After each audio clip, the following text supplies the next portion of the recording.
你係咪咧都有呢一個經驗啊？瞓覺嘅時候咧，明明都好攰噶啦，咁但係咧，總係喺張床度咧翻嚟覆去啦，輾轉反側，甚至咧去到天光咧都瞓唔着。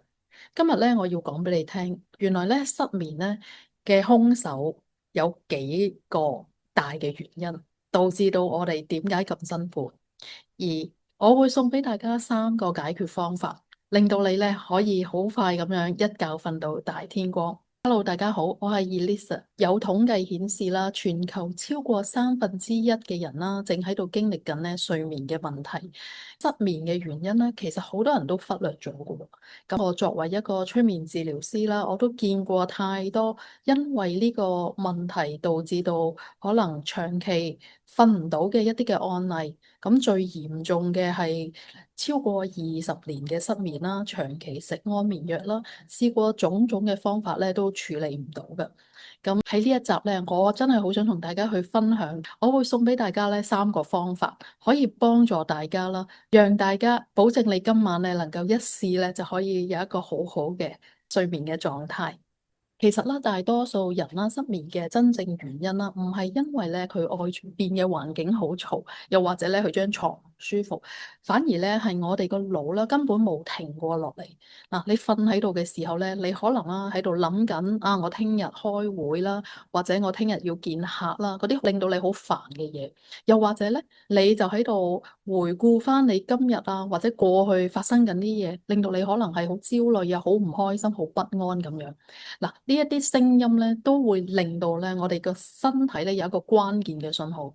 你瞓喺呢個地方，唔係讓你休息嘅，係讓你不斷喺度活動。所以咧，我哋要重新咧去 reset 翻呢一個 program。例如啊，你明明講俾你自己聽咧，要早啲瞓噶啦，係11、2點啦，瞓喺張床度，結果咧你就開始去諗，我聽日同老細開會份 proposal 點樣咧？我聽日同個客要講啲乜嘢咧？又或者咧，你會不斷對自己去講，哇，點解我今日會講啲咁蠢嘅嘢㗎？咁教大家咧一啲簡單嘅方法，點樣可以咧打破呢一個局面喎？咁咧第一招咧，我哋叫做呼吸催眠法。咁呢個呼吸咧，就係其實我哋咧催眠練習入邊咧，經常都會用到嘅一啲放鬆方法嚟嘅，亦都係最有效。好多嘅時候咧，大腦喺度活躍緊，係因為我哋嘅神經過度嘅緊張啦。而通過咧特定嘅呼吸方法咧，可以快速咁樣讓我哋嘅副交感神經咧起到作用，即係話將我哋平時嗰個戰鬥模式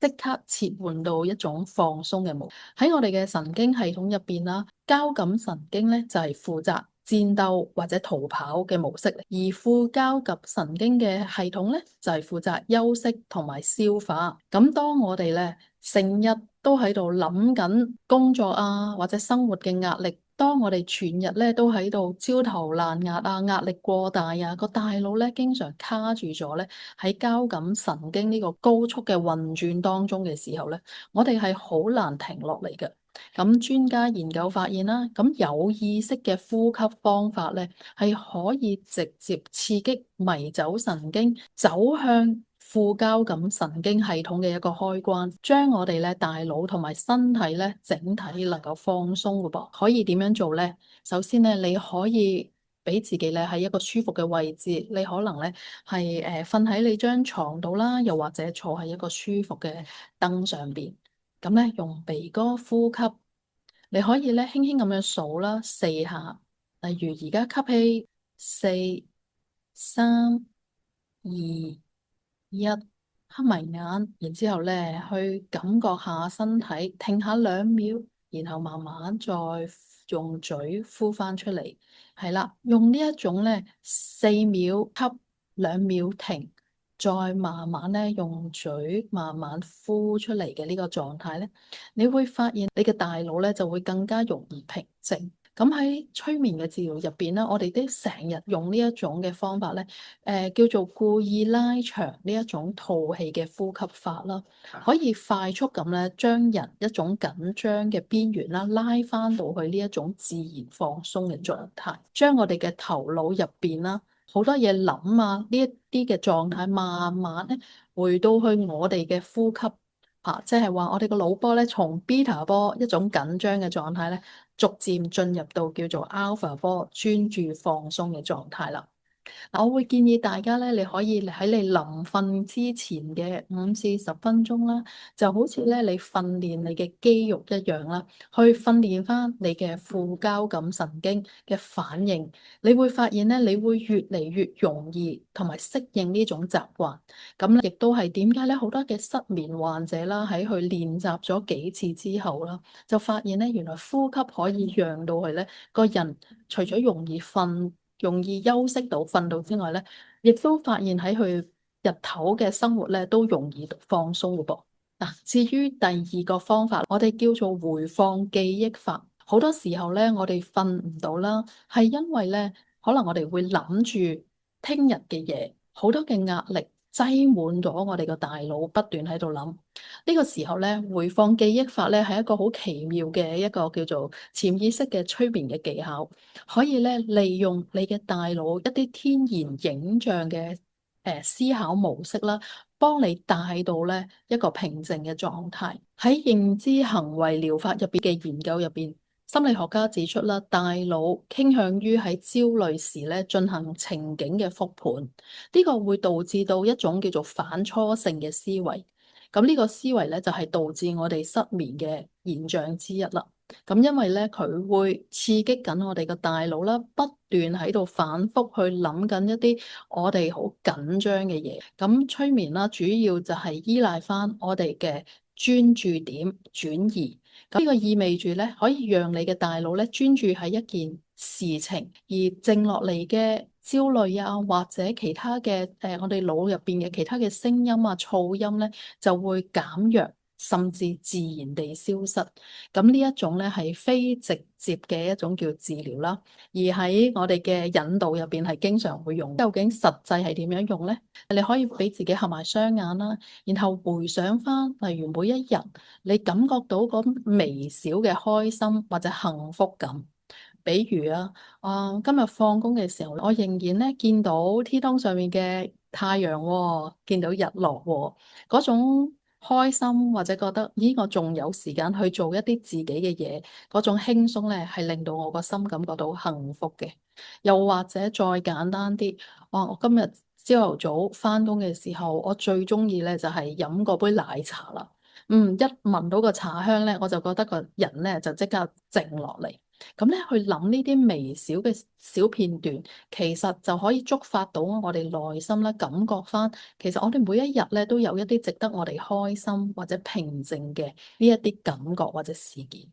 咁你除咗去簡單回想呢啲細節啦，將佢停留，例如停留喺30秒、1分鐘，你感覺喺呢個時間咧，唔需要再係匆匆忙忙啦，你可以停喺嗰個時間去回想翻你內心嗰種幸福啊、開心，並且專注喺你腦入邊停留。咁呢一個咧就係將我哋平時日常入邊一啲嘅焦慮感啦，去慢慢嘅減輕，並且讓我哋告知翻我哋個大腦同埋我哋個內心，我係可以處於一種安全嘅環境，我可以咧俾自己喺生活入邊咧揾到一啲輕鬆同埋放鬆嘅空間嘅。咁你多啲重複呢個練習，可能開始嘅時候咧，你會覺得每一日都冇乜值得開心嘅事。呢個都係提醒翻我哋啦。咁你喺第二日嘅時候，試下去揾下，例如你岳高頭睇下個天空，翻工嘅時候，等緊車嘅時候，咦，藍色嘅天空，白色嘅雲，甚至風吹埋嚟嘅嗰種溫暖，其實都可以讓你嘅心情咧平靜落嚟，或者開心一下嘅。因為咧，與其反覆咁樣去焦慮，我瞓唔到點算啊？咁不如咧，我哋主動將呢一啲焦慮嘅點或者諗法咧，搬去令到我哋個心情平靜或者開心嘅事上面。如果你真係諗唔到嘅話咧，我都邀請你，你可以俾自己去創造。例如你黑埋眼嘅時候，去諗下你上一次你覺得你最開心、最舒服嘅係做緊啲咩？比如去旅行啦，又或者你去同你啲小朋友一齊去玩緊啦，回想翻嗰件事，你可以咧俾佢停留。當你越做得多嘅時候咧，你就發現你臨瞓雜亂嘅思緒會越嚟越少，越嚟越減輕。第三個方法啦。我哋叫清單排空法。咁咧，因為咧，根據咧俄亥俄州大學嘅一項睡眠行為研究實驗啦，我哋將複雜嘅思緒咧轉移到去一張紙上邊嘅時候咧，會有一種顯著減少對未來未完成任務嘅壓力負擔減輕咗。咁同時，我哋咧對未完成嘅嘢咧，我哋個大腦會處於一種叫激活嘅模式啊，而透過書面啦，當我哋寫出嚟列出嚟嘅時候啦，就等於我哋將一啲未完成嘅事咧喺意識層面當中放低，甚至清理咗。咁所以我哋嘅焦慮感咧會慢慢減輕嘅。實際嘅操作咧就係我哋攞張紙同埋筆啦，首先咧將佢劃分為兩部分，咁就係我需要做嘅事。咁右邊一欄咧，你就係寫我冇辦法控制嘅事或者唔重要嘅事。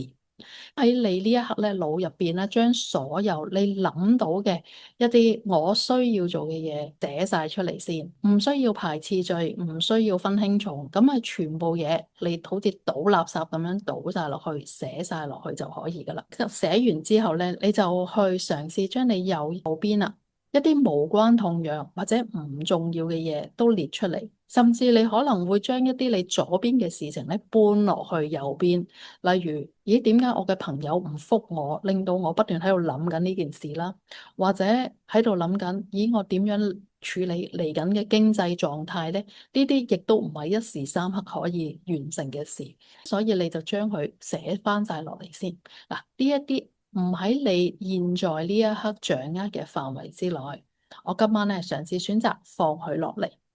咁你寫好晒之後咧，就將呢一張紙合埋佢啦，就象徵呢一刻我將佢放低放下，我暫且唔需要處理。催眠嘅療法當中啦，動作同埋意識嘅配合咧，會加強翻我哋咧心入邊一啲嘅暗示。合埋呢張紙折埋嘅動作咧，就等同於我哋向我哋嘅大腦輸入一個指令，我已經將呢一啲事咧做咗交代咗啦，而家咧我可以放心咁樣休息。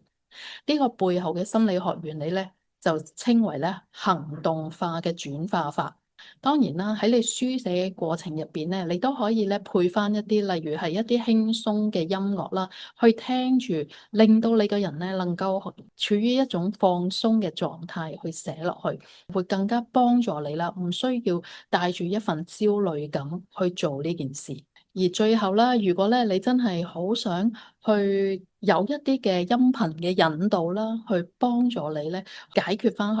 你嘅失眠啊，或者去減輕翻你嘅焦慮咧，咁我下低咧都有個連結啦，就係咧關於我錄咗嘅，讓到我哋能夠快速進入睡眠嘅音頻嘅引導，咁你都可以點入去免費領取。